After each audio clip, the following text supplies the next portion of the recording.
Hello guys! Welcome back to our YouTube channel!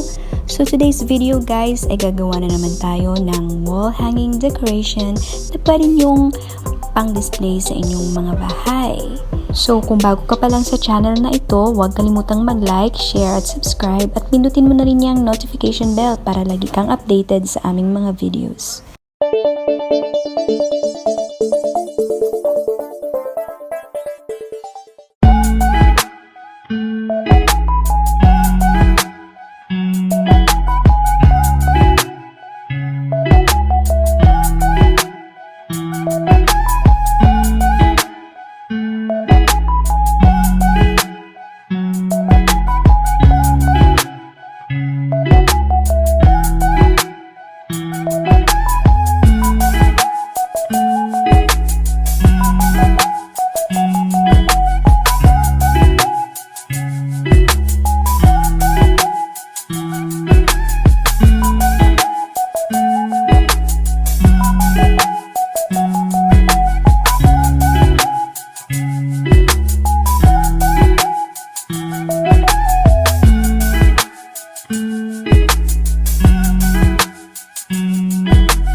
ayan, tapos na yung wall decoration natin.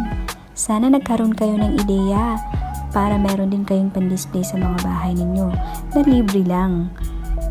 Sana nagustuhan nyo ang video na ito at huwag nyong kalimutang mag-like, share at subscribe. At pindutin nyo na rin yung notification bell para lagi kayong updated sa aming mga videos. Thank you for watching. See you on our next vlog. Bye!